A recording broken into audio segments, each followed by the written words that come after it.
can handle color. And she asked me, it's the thing where if you have a different color in your hair, what can eliminate that color? Well, one of the colors she asked me was orange. And y'all say orange? Yeah, I said orange. And I told her blue.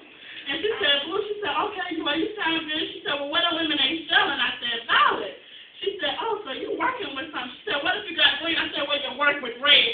She was like, oh, I like it. She said, well, why your friend didn't know? I said, I don't know why she didn't know it, but I know it.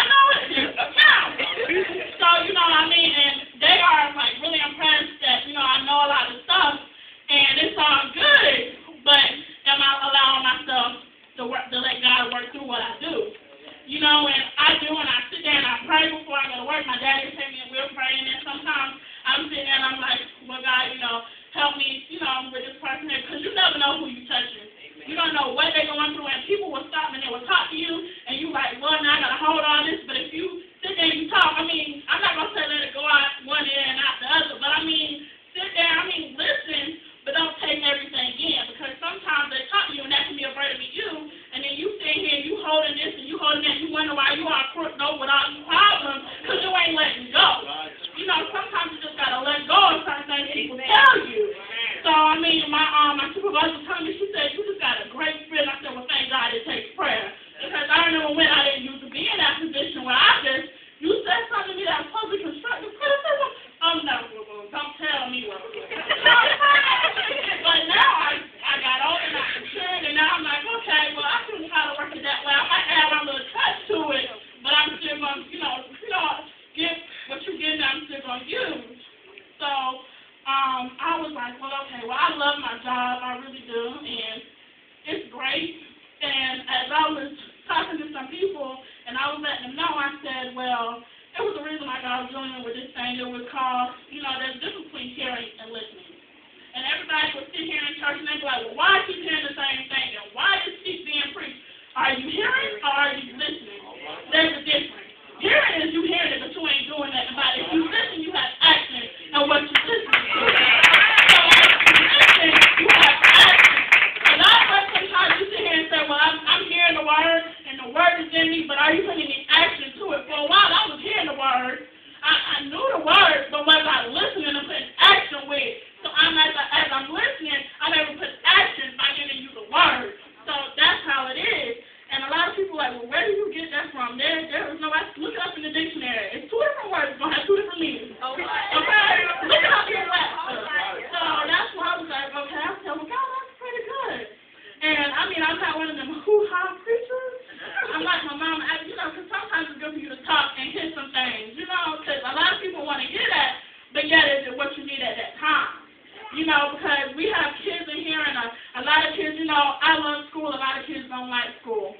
But the basics of colors, the colors that you need to eliminate colors is the primary colors. Your primary colors is what you learn in kindergarten, in art. And if you don't remember that, then that's your fault. That's why when teachers tell you, you're going to use it. You got to use it when you get out, because I'm using it now. So I'm like, okay, well, that was a reason for me to love what I do. And hair, I never knew color was so much until I got to school, and I was like, what is this? And then you learn about the chemicals and what it can do to your hair and your brain. I didn't know chemicals will mess up your brain if you do this and you do that. I was like, you know, we're hurting ourselves. You know what I'm saying? Because you don't know. And see, people fall from the lack of knowledge. Now, if you're not trying to grab the knowledge, then that's when you messed up.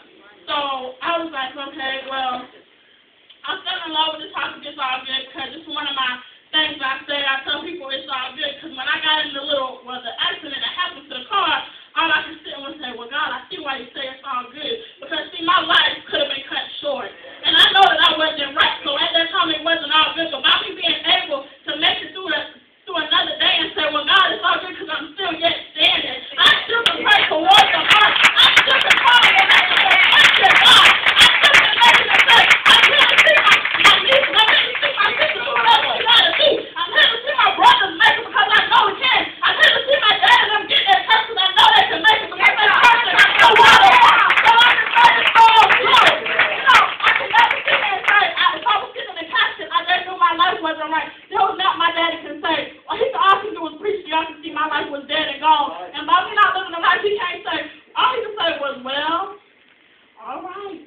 Well, let me preach to y'all because, see, I wasn't there. He can't even tell the life that I lived because I wasn't living the right life, so I would have been gone that day.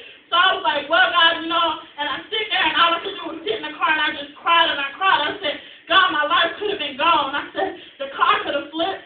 I could have killed somebody else. I said, this and this could have happened. And my thing, I got a bad conscience. If something happens to somebody else, I'm going to cry. I cry because that's just me.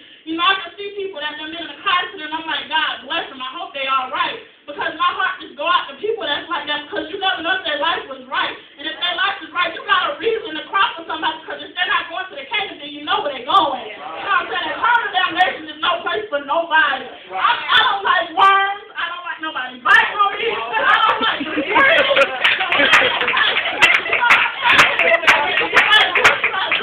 somewhere where you can walk and some coolness. I like that. I don't like the I just get aggravated with too much heat on it. You know what I'm saying? So for me to be in hell, it's not going to work.